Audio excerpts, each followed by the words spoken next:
Bienvenidos, extraños y extrañas. Entrad libremente, por vuestra propia voluntad, y dejad parte de la felicidad que traéis. Mi nombre es Estela Nayaz y hoy vamos a hablar del caso de Andrés Ulises Castillo. En el 2016, Andrés Ulises Castillo, de 35 años, confesó haber cometido por lo menos 12 crímenes y haber abusado de 2 hombres. Fue bautizado como el descuartizador de Chihuahua o el descuartizador del juguetito. ¿Intrigados? Acompañadme en esta misteriosa historia, pero antes no olvidéis suscribiros a mi canal para ver más vídeos como este, darle a la campanita de notificaciones para que os avise cuando subo un nuevo vídeo y seguidme en mis redes sociales. Bajad las luces, subid el volumen y ahora sí, comenzamos. El descuartizador del juguetito. ¿De dónde proviene el mal? ¿En qué momento de la vida alguien decide que es buena idea acabar con otros, convertirse en un monstruo, dar rienda suelta al horror más profundo? Ninguno de nosotros tiene la respuesta. Quizá nadie la tenga, pero la verdad, la cruel verdad, es que ese tipo de personas existen y viven entre nosotros. El filósofo francés Jean-Paul Sartre aseguró que somos lo que hacemos con lo que hicieron de nosotros. De ser así, ¿qué destino le espera a quien solo ha recibido abusos? ¿Cuál es el fin de los desahuciados, los olvidados? ¿A dónde irán a parar las víctimas del horror, los santos inocentes que solo tuvieron la mala estrella de nacer entre el abuso y la perversión? Entre el 2009 y el 2015, la ciudad mexicana de Chihuahua se encontró sumergida en uno de los casos más aterradores y sádicos que se habían visto en esas tierras. De repente, como si de una pesadilla macabra se tratara, diferentes partes de cuerpos comenzaron a aparecer en distintas localizaciones. Las autoridades, en primera medida, no supieron a quién atribuir estos macabros crímenes, aunque sí sabían que detrás de ellos existía una mente perversa, cruel y letal.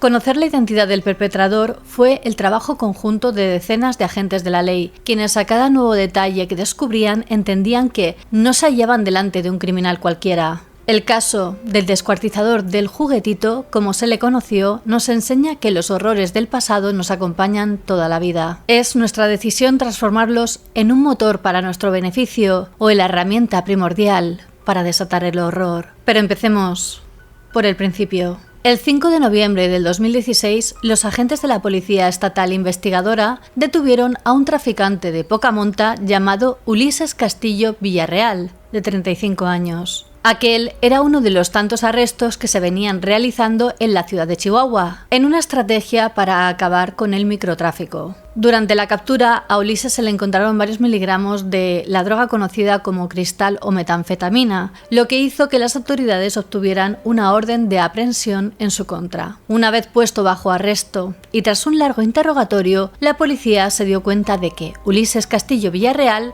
no era el criminal que esperaban. El anuncio de su detención fue dado a conocer por el fiscal general del Estado, Jorge Enrique González Nicolás, y el director de la Policía Estatal, Pablo Ernesto Roca Acosta, quienes informaron que las investigaciones habían iniciado el 17 de noviembre del 2015. La comunidad y la prensa se mostraron ansiosos por saber quién era en verdad Ulises y de qué delitos era acusado. Para conocer la verdad de su identidad y los hechos que llevaron a su ejemplar condena, debemos volver un año atrás. El 17 de noviembre del 2015, los agentes de la Unidad de Delitos contra la Vida realizaron un terrible hallazgo. En el patio de una casa abandonada de la calle Novena y San Abel, de la colonia Desarrollo Urbano en Chihuahua, se encontraron las extremidades inferiores de un cuerpo humano. 2 días después, en la calle Onceava y Álamos, a una manzana de distancia, se encontró el resto del cuerpo. En el torso y la cabeza que los agentes hallaron se podían ver profusos golpes que detonaban la causa del deceso. Las partes estaban dentro de una llanta de camión, en el fondo de un arroyo seco y encima de ella, el elemento que se convertiría en clave para bautizar al criminal, la parte delantera de un triciclo. Tras diferentes pruebas de ADN, llegaron a la conclusión de que se trataba de Lorenzo Ernesto Olivas Berrios, desaparecido el 16 de noviembre de ese mismo año. Debido a las múltiples heridas que presentaba el cuerpo, los investigadores concluyeron que Lorenzo fue atacado de forma salvaje con un objeto contundente. Aquello le causó un trauma cráneoencefálico fatal. Una vez acabó con su vida, gracias al tipo de herida que presentaban los huesos, los expertos llegaron a la conclusión de que el criminal realizó la separación de las partes con una cegueta. Los familiares de la víctima declararon haberlo visto por última vez la noche 13 de noviembre en la colonia 3 de Mayo, cuando comentó que saldría a comprar algo para la cena. 3 días después, sus familiares lo reportaron como persona desaparecida ante la fiscalía. Cuando se pudo comprobar que el cuerpo encontrado coincidía con las características del desaparecido, fue entregado a sus familiares, aunque la investigación continuó. Según los testimonios de los allegados, el hombre de 22 años vivía con unos familiares en la colonia Vista Hermosa. Se había mudado unos meses antes de su desaparición a la capital para trabajar en una compañía de alimentos. Algunos detalles salieron a la luz después de la captura del responsable. Por ejemplo, se supo que la noche del 13 de noviembre Lorenzo fue visto en un bar llamado California, ubicado en el cruce de la avenida Nueva España y Francisco R. Almada, donde conoció a Castillo Villarreal. Desde allí, ambos hombres se fueron juntos a su casa en la calle Novena. Tras consumir metanfetaminas, Ulises golpeó a Lorenzo hasta dejarlo inconsciente, luego procedió a abusar de él y por último acabó con su vida. Algunos medios informaron que para terminar su trabajo utilizó un martillo, con el cual destruyó el cráneo de la víctima. Una vez completada su terrible labor, llevó el cuerpo al baño del domicilio, donde procedió a cortarlo en pedazos. En la casa donde vivía Ulises también habitaba un adolescente, al cual amenazó de muerte para que lo ayudara a transportar los restos. Después de deshacerse del cuerpo, regresaron al domicilio, donde limpiaron y pintaron las paredes llenas de sangre. Según múltiples fuentes, el joven también fue víctima de abuso por parte de Ulises. Al parecer, esto se convirtió en algo habitual tras cada homicidio. 15 días después, el 13 de diciembre, los agentes descubrieron otro cuerpo desmembrado, en un domicilio ubicado en la calle Onceava y Álamos. Al cuerpo encontrado le habían amputado las piernas hasta sus rodillas para posteriormente envolverlas en una manta. Dentro de un árbol en la propiedad, las autoridades encontraron el resto del cuerpo. El cráneo de la víctima, al igual que en el caso de Lorenzo, había sido destruido con un objeto contundente. Sin embargo, esta víctima registraba heridas de bala de un arma de fuego calibre 22. Las similitudes con el primer caso eran obvias, no obstante, un detalle fue clave para que las autoridades relacionaran ambos homicidios. Sobre las piernas cercenadas y la manta manchada de sangre descansaba la parte trasera de un triciclo. A partir de este momento, al criminal se le conocería como el descuartizador del juguetito, aunque otros medios lo llamaron el descuartizador de Chihuahua o el descuartizador de desarrollo urbano. Al contrastar las características físicas del cuerpo encontrado con el archivo de personas detenidas en la colonia, las autoridades llegaron a la conclusión de que se encontraban delante de Daniel Alfonso Rodríguez Morales, de 22 años de edad, quien era conocido como el Troya, en la colonia Desarrollo Urbano, lugar donde se le vio por última vez. Cuando se contrastaron los detalles del caso de Lorenzo y el de Daniel, los agentes determinaron que, en ambos casos, los cortes y golpes que presentaban los cuerpos eran propios de una misma arma. Igualmente lo relacionaba el lugar, el modo en el que el asesino efectuó los crímenes y el tiempo, e incluso la posición en que fueron encontrados los cuerpos y sobre todo la firma constatada con el juguetito. Con los detalles entregados por los cuerpos, los agentes comenzaron a indagar en la zona de los terribles hallazgos hasta que recopilaron diferentes declaraciones de testigos, así como habitantes del lugar que los llevaron hasta Andrés Ulises Castillo Villarreal. Tras el primer homicidio, Ulises se trasladó a la casa de un amigo, Jesús Valles Gandarilla, en la calle Álamos, en la colonia Desarrollo Urbano. Hasta allí obligó a mudar al adolescente que lo había ayudado a transportar el cuerpo de Lorenzo. Fue en este lugar donde el 3 de diciembre Ulises invitó a Daniel con la excusa de consumir droga. Una vez en la casa y en compañía de Jesús y el adolescente, procedió a drogarlo hasta que el joven no pudo mantenerse en pie. Luego comenzó a golpearlo en la cabeza con una piedra.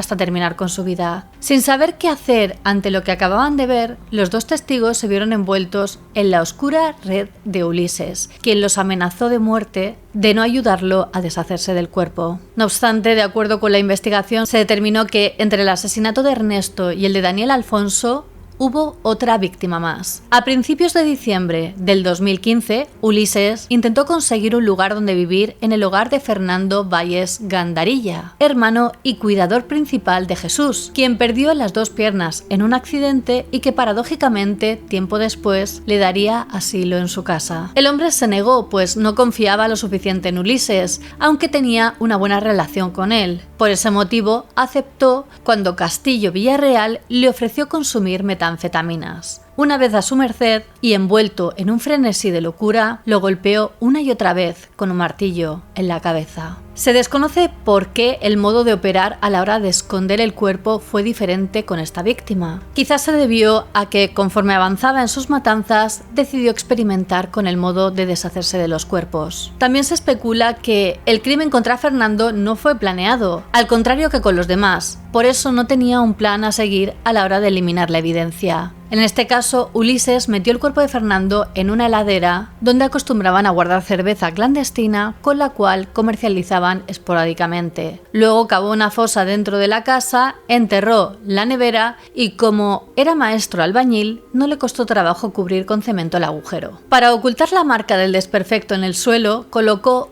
un ropero encima. Al hermano de la víctima y a su amigo los engañó diciéndoles que Fernando había huido y que no era necesario denunciar su desaparición, pues seguramente después de un tiempo regresaría. Este creyó la versión que Ulises se inventó. Tiempo después, Jesús declararía que sabía que su hermano recibió la visita de Ulises, por lo cual no le pareció extraño cuando éste le contó sobre la partida de Fernando. En realidad, Jesús pensó en ese momento que su hermano simplemente lo había abandonado. De acuerdo con los testimonios de los testigos, que también fueron víctimas, el crimen de Fernando lo realizó en presencia del menor de edad. Y nuevamente poseído por el siniestro frenesí de su crimen, Ulises abusó de nuevo del joven. Tras una revisión de la casa de Fernando localizada en la calle 11 y Álamo, con el número 6841, se localizó una piedra con pintura de color verde, la cual traslucía manchas de sangre. De igual forma, el suelo de la vivienda también había sido pintado de color verde. Tras las revisiones correspondientes se confirmó que las manchas eran líquido hemático y en el lugar se encontró en una de las habitaciones de la casa enterrado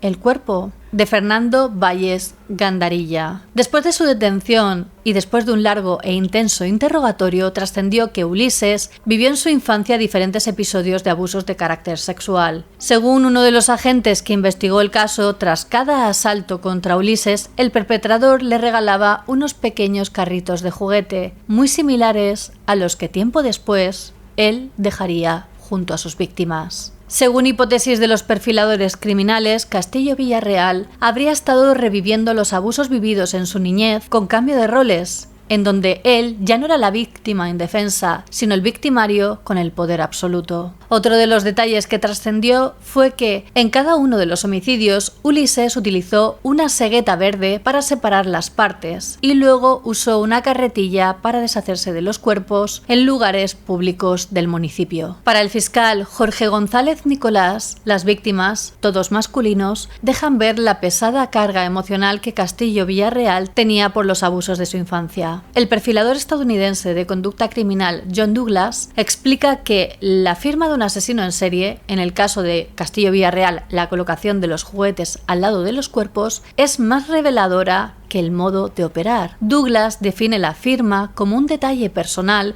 que es único en el individuo, el detalle que lo llena emocionalmente. Según Douglas, mientras que el modo de operar puede cambiar cuando el asesino alcanza una mejor técnica, la razón emocional, la firma, por la que comete sus crímenes, no cambia. Para González Nicolás, sin duda, se trata de un asesino en serie. Las mismas autoridades descartaron cualquier acto de canibalismo por parte del detenido, así como el hecho de que alguna de las víctimas fuera menor de edad. Al ser arrestado, Ulises confesó haber matado a 12 personas, pero la fiscalía lo señaló como sospechoso de aproximadamente 20 homicidios. En las viviendas en las que habitó se encontraron mantas y trapos en los que estaban enredados los cuerpos, bolsas de polietileno, manchas de sangre en la pintura con la que trató de cubrir las huellas, guantes de látex, juguetes infantiles que dejó junto a los cuerpos, una carretilla, una credencial con una fotografía de una empresa de seguridad privada a nombre de Andrés Ulises Castillo, una cegueta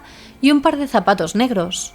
Todo con manchas de sangre. Algunos de los crímenes se le presumen desde el 2009 y hasta el 2015, y estos son los de José Urías Hernández, Miguel Ángel Castillo Quintana, Gabriel García Hernández, Guillermo Juárez Portillo, un par de cuerpos no identificados encontrados en noviembre del 2014 y agosto del 2015, Gustavo Adrián Saldaña Hernández y José Manuel Chavira Olivas. Ulises, además, confesó haber asesinado a una persona en la colonia Chihuahua 2000, dando detalles de dónde enterró el cuerpo y la forma en la que acabó con la vida de la persona. Pero las autoridades nunca encontraron ese cuerpo. El 6 de enero del 2016, Ulises Castillo fue detenido mientras se encontraba trabajando en una construcción en la colonia Vista Cerro Grande, en posesión de 210 miligramos de metanfetaminas. Cuando fue detenido en posesión de la droga, ya contaba con una orden de aprehensión en su contra. Algo que llamó la atención de los agentes es que en los últimos crímenes que cometió habría sido sumamente descuidado, sobre todo contrastando con los asesinatos previos donde demostró una conducta metódica hasta el punto de no dejar ningún tipo de evidencia. En este tipo de casos, al no percibir a la policía como una amenaza y al ver que sus actos no presentaban consecuencias, los criminales en serie comienzan a creer que nunca serán capturados. Lo que Ulises no sabía